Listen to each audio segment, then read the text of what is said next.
নিচুটের বরাদ্দকৃত রুমে দৌড়ে ছুটে যায় মেঘ। তার সারা শরীর রাগে ঘৃণায় কষ্ট জ্বলে যাচ্ছে। মেঘ রুমের দরজা শব্দ করে বন্ধ করে দেয়। এরপর এগিয়ে যায় টেবিলের সাথে রাখা বিশাল আয়নার দিকে। আয়নার মধ্যে মেঘের প্রতিবিম্ব দেখা যাচ্ছে। মেঘ তার প্রতিবিম্বের দিকে তাকিয়ে রাগান্বিত কণ্ঠে বলে ওঠে, এই আয়নার প্রতিবিম্বের দিকে তাকিয়ে তুই কাকে দেখছিস মেঘ? নিজেকে না, তুই এই বেহাইয়া নির্লজ্জ ন্যাকা মেয়েকে দেখছিস, যে নিজের জীবনের 7টা বছর এমন একজনকে ভালোবেসে কাটিয়ে দিয়েছে যে তার পরিচয় অবধি জানে না। তুই কেন 7 বছর ধরে আদিয়ান রেদওয়ানকে ভালোবেসে গেলি মেঘ? কে হয় আদিয়ান রেদওয়ান?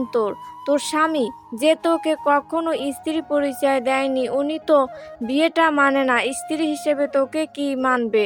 তবে তুই কেন বিয়েটা মেনে 7টা বছর তার পরিচয় বাঁচতে গেলি কেন মেঘ? কবুল তো শুধু তুই বলিসনি, উনিও তো বলেছেন। যদি আদিয়ান রেদওয়ান বিয়ের নিয়ম রীতি না মেনে, তবে তুই কেন সব মানতে গেলি? সব দায় কি শুধু তোর একা মেঘ? আজ ছাদে নিজ চোখে আদিয়ান আর জিয়ার ঘনিষ্ঠ মুহূর্ত দেখেছিস না তুই মেঘ? তবুও তুই কান্না করছিস কেন মেঘ? কার জন্য কান্না করেছিস? কেন কান্না করেছিস? তোর কি একবারও ঘৃণা জন্মায় না তার প্রতি? আদিয়ান রেদওয়ানকে ঘৃণা কর তুই মেঘ। জিয়া আর আদিয়ানকে আর কতটা কাছাকাছি দেখলে তোর বিশ্বাস হবে যে আদিয়ান তাকে ভালোবাসে ঠিক কতটা? যদি আদিয়ান আর জিয়াকে একসাথে বিছানায় দেখিস, তখন তোর শিক্ষা হবে। তুই কেন বুঝিস না মেঘ যে আদিয়ান জিয়াকে ভালোবাসে, তোকে না? কেন বুঝিস না তুই বল কেন? আদিয়ান আর তোর ডিভোর্সের আগে থেকেই হয়তো জিয়া আর তার সম্পর্ক ছিল। তখন তো তোদের ডিভোর্স হয়নি। নিয়ম অনুসারে তুই আদিয়ানের স্ত্রী ছিলি তখন। কোথায় তখন তোর? আদিয়ান জিয়ার সাথে সম্পর্ক করার আগে তোর কথা ভাবেনি। বাংলাদেশে উনি বিয়ে করেছেন, তার একজন স্ত্রী রয়েছে। কোথায় সেটা তো আদিয়ান একবারও মনে করেনি। সে যদি ডিভোর্সের আগেই জিয়ার সাথে পরকীয়া করতে পারে, তার সাথে অবৈধ সম্পর্ক গড়ে তুলতে পারে, তবে তুই কেন মেঘ 7টা বছর ওনার জন্য অপেক্ষা করলি? কার জন্য প্রতিনিয়ত কষ্ট পেলি? দিনের পর শুধুমাত্র একটা ছবির দিকে তাকিয়ে কাটিয়ে দিলি। তুই যখন আদিয়ান রেদওয়ানের ছবির দিকে তাকিয়ে সারা রাত নির্জুম কাটিয়ে দিয়েছিস, তখন উনি অন্য কারো শরীরে সুখ খোঁজার চেষ্টা করেছে। তোর ভালোবাসার কোনো মূল্য নাই ওই মানুষটার কাছে। উনি শুধু জিয়াকে ভালোবাসে, তার শরীরের ছোঁয়ায় উনি সুখ ভালোবাসা খুঁজেন। মেঘ বলে, কোন নারীর অস্তিত্ব তার জীবনে নেই? তুই এই কথাটা কেন বুঝছিস না মেঘ? তুই কেন এত বোকা মেঘ? যেখানে অন্য মেয়েরা পুরুষ মানুষের চেহারা দেখে, তার চাকরি টাকা পয়সা দেখে প্রেমে পড়ে, সেখানে তুই কেন এক অপরিচিত ব্যক্তিকে ভালোবাসতে গেলি? শুধুমাত্র দেয়ালে ঝুলন্ত এক ছবি দেখে তার জন্য মনের মধ্যে অনুভূতির জন্ম দিতে গেলি মেঘ কেন? তুই ভীষণ স্বার্থপর মেঘ। তুই সারা জীবন শুধু আদিয়ান রেদওয়ানকে ভালোবেসে গেলি, তার জন্য এখন তোর ক্যারিয়ার ধ্বংস করে সারাক্ষণ তুই তার কথা ভেবে যাচ্ছিস। কিন্তু তোর ডক্টর হওয়া তোর বাবার স্বপ্ন ছিল মেঘ।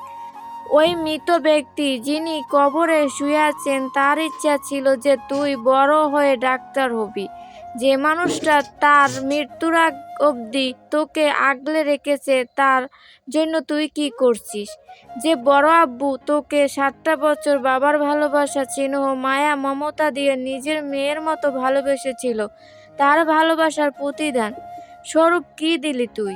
যদি আজ থেকে আদিয়ান রেদওয়ানকে ঘৃণা করতে না পারিস, তবে তোর ক্যারিয়ার, তোর জীবন সব ধ্বংস হয়ে যাবে।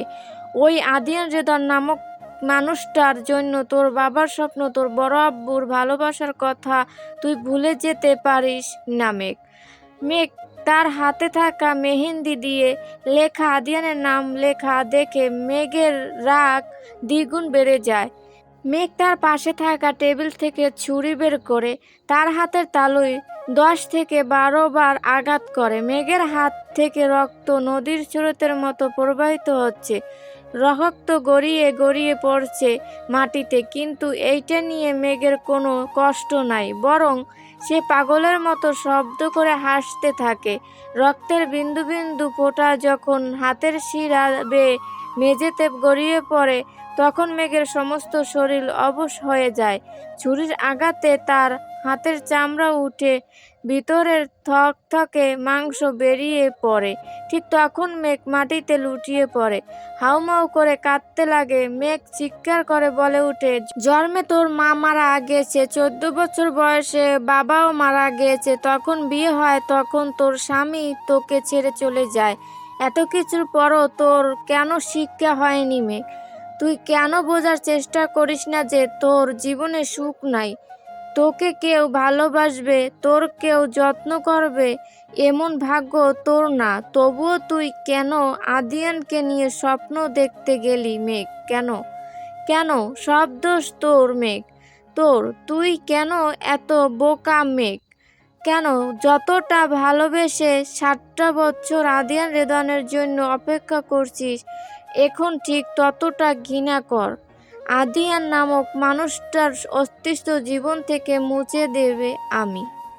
আদিয়ান রেদনের কখনো জানবে না যে মেঘ নামে সে ছাত্রী হিসেবে পড়েছে, সেই তার তালাক দেওয়া বউ কখনো জানবে না। ঘৃণা করি আদিয়ান রেদনকে। আজ এই মুহূর্ত থেকে আদিয়ান নামক মানুষের থেকে নিজের মনকে মুক্ত করলাম আমি। ছাদে যখন জিয়া আদিয়ানের ঠোঁটের দিকে অগ্রসর হবে, তখন আদিয়ান তাকে এক ঝটকায় তার থেকে দূরে সরিয়ে দেয়। জিয়া কিছু বলার আগেই তার গালে ঠাস করে থাপ্পড় বসিয়ে দেয় আদিয়ান। বাম গালে দেয় 3টা থাপ্পড় আর ডান গালে দেয় 4টা। প্রায় 5 মিনিট ব্যবধানে জিয়ার গালে গুনে গুনে 7টা থাপ্পড় বসে, তাও আবার আদিয়ানের শরীরে সমস্ত শক্তি ব্যবহার করে জিয়ার গালে থাপ্পড় দিয়েছিল। আদিয়ানের হাতে থাপ্পড় খেয়ে জিয়ার গাল লাল হয়ে গেছে, তার কানসহ সমস্ত শরীর অবশ হয়ে গেছে। পুরুষ মানুষের দেহের সকল শক্তি দিয়ে যদি থাপ্পড় দেয়, তবে এমন অবস্থা হওয়ার কথা। জিয়া 2 পা পিছিয়ে যায়। আদিয়ান তার দিকে রাগান্বিত চোখে তাকিয়ে থাকে। আদিয়ানের সারা শরীর রাগে জ্বলে যাচ্ছে। জিয়ার তাকে স্পর্শ কথা মনে হতেই রাগের পরিমাণ দ্বিগুণ বেড়ে যাচ্ছে। জিয়া তখন কথার মধ্যে হঠাৎ করে আদিয়ানকে জড়িয়ে ধরে আদিয়ান তাকে নিজ থেকে দূরে সরিয়ে রাখার সর্বোত্তম চেষ্টা করে, জিয়াকে নির্দেশও করে, কিন্তু জিয়া শোনে না। মেঘ দূরে দাঁড়িয়ে থাকায় তখন সে আদিয়ানের নিষেধাজ্ঞ শুনতে পায় না। আদিয়ান জিয়ার অসভ্যতা আর উগ্র আচরণ সহ্য করছে শুধুমাত্র জিয়ার বাবার জন্য। জিয়ার বাবার নাম ইরফান খান, যিনি পেশায় একজন ডক্টর। আদিয়ান বর্তমানে যে হাসপাতালে ডক্টর হিসেবে জব করে, ইরফান সাহেব ওই হাসপাতালের মালিক। আদিয়ানের বিনয়ী ব্যবহার, তার ডক্টরি পেশার প্রতি সম্মান সব দেখে ইরফান সাহেব মুগ্ধ হয়। আদিয়ান যখন প্রথমবার ডক্টর হিসেবে হাসপাতালে জয়েন করেন, তখন ইরফান সাহেব ছিলেন তার সিনিয়র ডক্টর। প্রায় 1.5 বছর আদিয়ান ইরফান সাহেবের আন্ডারে কাজ করেছেন। বিভিন্ন অপারেশন, সার্জারি সহ সকল বিষয়ে ওনার দক্ষতা তাকে মুগ্ধ করেছে। আদিয়ান তার ডক্টরি ক্যারিয়ার ইরফান সাহেবের অবদান ছিল অসামান্য। আদিয়ান ইরফান সাহেবকে ভালোবেসে গুরুর আসনে বসিয়েছে। আদিয়ান যখন ইন্টার্ন শেষ করে ডক্টর হয়েছিল, তখন তার জীবনে আসে ইরফান সাহেবের বড় মেয়ে জিয়া। জিয়া তখন ইন্টার্ন হিসাবে জয়েন করেছিল হাসপাতালে এবং তার সিনিয়র ডক্টর ছিল আদিয়ান। আদিয়ান ডক্টর হওয়ার আগে থেকে নারী জাতির থেকে দূরে থাকতো, তবে জিয়া তার সারের মেয়ে ছিল আর তার ছাড়তি, তাই সে জিয়ার সাথে মাঝে মধ্যে কথা বলতো, যদিও তা কাজ রিলেটিভ বা জিয়ার পড়াশোনার বিষয়। শুরু থেকে জিয়া প্রতি তার কোনো ধরনের অনুভূতি ছিল না তার, কিন্তু হাসপাতালে এন্ট্রি করার সময় থেকে জিয়া আদিয়ানকে পছন্দ করত। আদিয়ান কথাবার্তা, তার ব্যক্তিত্ব, তার ব্যবহার জিয়াকে মুগ্ধ করে। ধীরে ধীরে জিয়া আদিয়ানের প্রেমে পড়ে যায়, তাকে ভালোবেসে ফেলে। জিয়া বিভিন্ন অজুহাত দিয়ে আদিয়ানের কাছে আসার চেষ্টা করত, তার ভালোবাসা প্রকাশ করতে চাইতো, কিন্তু আদিয়ান সবসময় জিয়ার থেকে দূরে থাকতো, তার ভালোবাসা নামক যন্ত্রণা থেকে মুক্তি চাইতো। জিয়া যখন ইন্টার্ন শেষ করে ডক্টর হয়ে হাসপাতালে জয়েন করে, তখন থেকে তার অত্যাচার দ্বিগুণ বেড়ে যায়। সে হুটহাট করে আদিয়ানের কেবিনে চলে আসতো, তাকে জড়িয়ে ধরতো। আদিয়ান তাকে হাজারবার নিষেধ করেছে, কিন্তু সে শুনেনি। জিয়ার এমন অত্যাচারে আদিয়ান বিরক্ত হতো, কিন্তু সে ইরফান সাহেবকে জিয়ার কথা জানায়নি। উনি হয়তো মেয়ের এমন বেয়াদবি কথা শুনে কষ্ট পাবেন। আর জিয়ার বয়স কম, এই বয়সের মেয়েরা সাধারণ ভালোবাসা নামক পাগলামি একটু করেই থাকে। জিয়ার সকল বেয়াদবি আদিয়ান সহ্য করে নিয়েছে, কিন্তু আজ সব ধৈর্যের সীমা অতিক্রম করে ফেলেছে।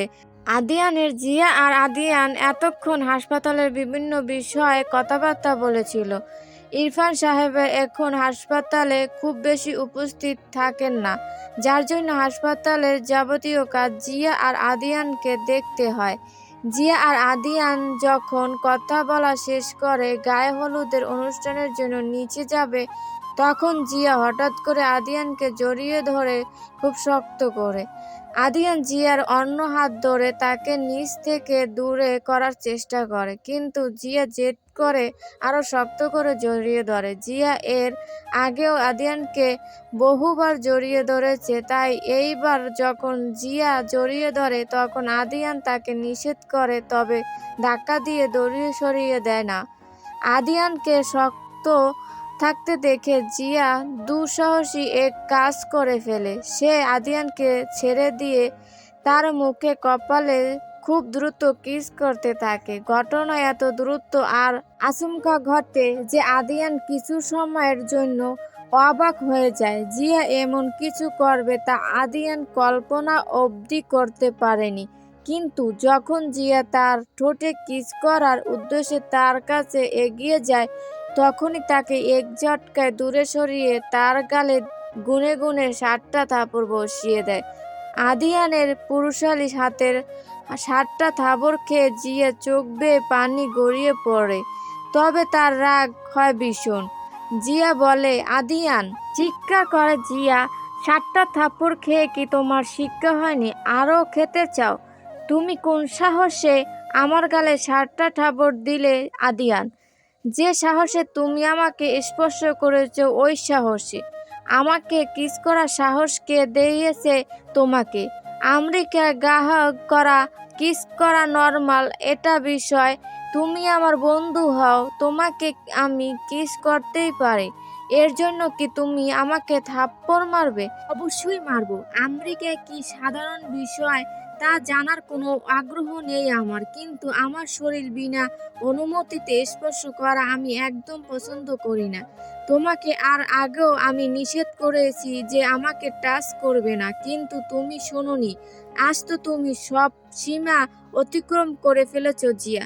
ভবিষ্যতে যদি এমন সাহস দেখানোর চেষ্টা করো, তবে তোমার গালে এর চেয়ে 100 গুণ জোরে যদি থাপ্পড় না বসায়, তবে আমার নাম আদিয়ান রেদওয়ান না। Mind it. আদিয়ান কথাটা বলে ছাদ থেকে নিচে নেমে আসে, বড় বড় পা ফেলে তার রুমে চলে যায়। জিয়া পরে কতক্ষণ ছাদে অবস্থান করছে তা আদিয়ান জানে না, আর জানার আগ্রহ নেই তার। সকাল প্রায় 9টা। আজ আবিহা আর কারানের বিয়ের অনুষ্ঠান, তাদের জীবনের নতুন অধ্যায় সূচনা হবে আজ। দুটি দেহ আর আত্মার মিলন হবে। বিয়ে নামক এই পবিত্র সম্পর্কে তারা আবদ্ধ হবে। কাল রাতে ছাদে ঘটে যাওয়া ঘটনা কথা মেঘ, আদিয়ান আর জিয়া ছাড়া অন্য কেউ জানে না। বাড়ির সকলে তখন নিচের ডাইনিং রুমে গায়ে হলুদের অনুষ্ঠানে ব্যস্ত ছিল। কাল বিকাল থেকে গুড়ি গুড়ি বৃষ্টি হচ্ছে, যার কারণে রিসোর্টের খোলা মাঠে গায়ে হলুদের অনুষ্ঠান না করে ডাইনিং রুমে ঘরোয়া পরিবেশে অনুষ্ঠানের আয়োজন করা হয়। আত্মীয় স্বজনদের উপস্থিতি খুব বেশি ছিল না কাল। যারা এসেছিল তারা বেশিরভাগ কারানের পরিবারের পরিচিত লোক ছিল। আর আবিহা পরিবার আমেরিকায় এসেছে মাত্র 6 মাস আগে, তার জন্য এখানে তাদের খুব বেশি পরিচিত মানুষজন নেই। কাল ছাদ থেকে ফিরে এসে আদিয়ান আর গায়ে হলুদের অনুষ্ঠানে যায় নাই। সারা রাত রুম থেকে বের হয়নি। ফারহানা বেগম তার রুমের দরজায় এসে অনেকবার ডাক দিয়েছেন, কিন্তু আদিয়ান অসুস্থতার মিথ্যা অজুহাত দিয়ে তাকে চলে যেতে বলে। ছাদে জিয়ার এমন অবদ্ধতা আর বেয়াদবির পর আদিয়ানের ভীষণ রাগ হচ্ছে জিয়ার উপর। সারা রাত জেগেছিল সে। যখনই ঘুমানোর চেষ্টা করছে তখনই জিয়ার করা নোংরা স্পর্শ, তার ঠোঁটের ছোঁয়া কথা মনে পড়ছে। আদিয়ানের শরীরে রক্ত লাগে, ঘৃণায় টকবক করে গরম হয়ে ওঠে। ছাদ থেকে ফিরে আসার পর ওয়াশরুমে গিয়ে গুনে গুনে 15 বার গোসল করেছে আদিয়ান। শরীরে যে স্থানে জিয়ার ঠোঁট স্পর্শ করেছে সব জায়গা সাবান দিয়ে বহুবার পরিষ্কার করেছে। অতিরিক্ত সাবান ব্যবহার করার কারণে আদিয়ানের মুখে, ঠোঁটে, বুকে রক্ত জমাটের মতো লাল হয়ে গেছে। তবুও সে আদিয়ানের রাগ এক বিন্দু পরিমাণও শান্ত হয়নি। জিয়ার নাপাক ছোঁয়ার কথা মনে পড়তেই তার সমস্ত শরীরে আগুন জ্বলে ওঠে। আদিয়ান ভুল করেছে। কাল জিয়ার গালে 7টা নয়, বরং এর দ্বিগুণ থাপ্পড় বসিয়ে দেওয়ার উচিত ছিল। সূর্যের আলোয় ঝলমলে রোদে ঘুম ভেঙে যায় মেঘের। কাল রাতে মেঝেতে শুয়ে ঘুমিয়ে পড়েছিল। সারা রাত হাত থেকে চুয়ে চুয়ে রক্ত পড়েছে। রক্তে মেঝে সম্পূর্ণ লাল হয়ে গেছে। মেঘ যে অজ্ঞান হয়নি এটাই তার ভাগ্য। মেঘ মেঝে ওঠার চেষ্টা করে, ব্যর্থ হয়। হাত থেকে অতিরিক্ত রক্ত পড়ার কারণে তার শরীর ঠান্ডা হয়ে গেছে, সমস্ত দেহ অবশ। মেঘ প্রায় 3 বার চেষ্টার পর বিছানা ধরে ধরে একটু হাড় উঠে দাঁড়ায়। দেয়ালে ভর দিয়ে ওয়াশরুমে যায়, মুখে পানি দেয়। কাল রাতে কান্নার ফলে চোখ লাল হয়ে গেছে। এরপর রুমে ফিরে আসে, আলমারি থেকে ওষুধের বাক্স বের করে মলম লাগায়। মেঘের মুখ চোখ ভীষণ চুষে গেছে। ব্যথার ওষুধ খেয়ে নেয়। ঘরে সব জিনিসপত্র ভেঙে চুরে গেছে, যা মেঘ ধীরে ধীরে ঠিক করে। সময় প্রায় 10টা। আদিয়ান তার রুম থেকে বের হয় কারানের রুমে যাওয়ার উদ্দেশ্য, বিয়ের অনুষ্ঠানে কারান কি পরবে তা জানার জন্য। আদিয়ান যখন দরজা খুলে বের হয় তখন মেঘও বের হয়। তাদের রুম পাশাপাশি থাকায় আদিয়ান মেঘকে দেখে, তবে মেঘ তাকে দেখে না, খেয়ালও করে না। মেঘের সম্পূর্ণ মনোযোগ তার হাতে থাকা ফোনের দিকে। আদিয়ান তার সামনে দিয়ে হেঁটে যায়, মেঘ তাকায় না। এইবার আর আদিয়ানকে দেখে তার চোখে পানি জন্মায় না, তার পা স্থির হয়ে যায় না। সে রুমের দরজা খুলে আবার রুমে চলে যায়। মেঘ সাধারণভাবে আদিয়ানের পাশ দিয়ে হেঁটে যায়, যেন আদিয়ান নয়, এইটা কোনো সাধারণ মানুষ। তার কাছে আদিয়ানও মেঘের সাথে কথা বলে না, যদিও একবার মনে হয়েছিল মেঘকে ডাককে ইগনোর করছে, কিন্তু মেঘের ইগনোর করায় আদিয়ানের কি যায় আসে। আদিয়ান মেঘের পাশ কাটিয়ে চলে যায় কারানের রুমের উদ্দেশ্যে। মেঘও তার হাতে থাকা ফোন দেখতে থাকে আর সিঁড়ি দিয়ে নিচে নেমে যায়। নিচে সকল কাজিনরা নাচের অনুশীলন করছে, বিয়ের অনুষ্ঠানে নাচ করবে বলে। তবে মেঘকে সিঁড়ি দিয়ে নিচে নামতে দেখে তারা থমকে যায়। মেহেদি অনুষ্ঠানে মদ খাওয়ার বিষয়টা নিয়ে সবাই অনেক অনুতপ্ত। মেঘকে দেখে তারা দূরে সরে যায়। মেঘ সকলের এমন ব্যবহার দেখে অবাক হয়ে যায়। মেঘ বলে, কি হয়েছে তোমারা? আমাকে দেখে দূরে সরে গেলে কেন? নাচের অনুশীল করবে না? মেঘ কাজিনদের কাছে গিয়ে যায়। এরপর এই কথা বলে। মেঘকে নিচ থেকে কথা বলতে দেখে সকলে বলে, সরি মেঘ, ওই দিন রাতে তোমাকে জোর করে মদ খাওয়ানোর জন্য।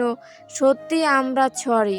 মেঘ এখন বুঝতে পারে সকলে তার থেকে কেন দূরে চলে গেছে। মেঘ হাসি মুখে বলে, এখানে সরি বলার কি আছে?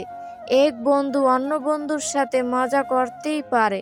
সত্যি মেঘ, তুমি আমাদের মাফ করে দিয়েছো? অবশ্যই। আচ্ছা, আগের ঘটনা বাদ দাও, এখন বলো তোমরা বিয়ের অনুষ্ঠানের জন্য কি নাচের অনুসরণ করছিলে? মেঘ, তুমি কি নাচ করবে আমাদের সাথে? অবশ্যই করব। আমার প্রিয় বান্ধবীর বিয়ে বলে কথা। মেঘ আর কাজিনরা নাচের অনুশীলন করে। এরপর বিয়ের অনুষ্ঠানে তারা কি কি করবে সব কিছুর পরিকল্পনা করে। মেঘের মাথায় একটা দুষ্টু বুদ্ধি আসে, যা সে সবাইকে বলে। মেঘের বুদ্ধি শুনে সকলে রাজি হয়। প্রত্যেকে মেঘের পরিকল্পনা শুনে হাসে। সকলের সাথে মেঘ ও খিলখিল করে হেসে ওঠে। আজ কতদিন পর মেঘে হাস্য প্রাণ খুলে আনন্দ করছে। মেঘ এখন সকল অতীত ভুলে শুধু তার ক্যারিয়ার আর খুশির উপর মনোযোগ দিবে।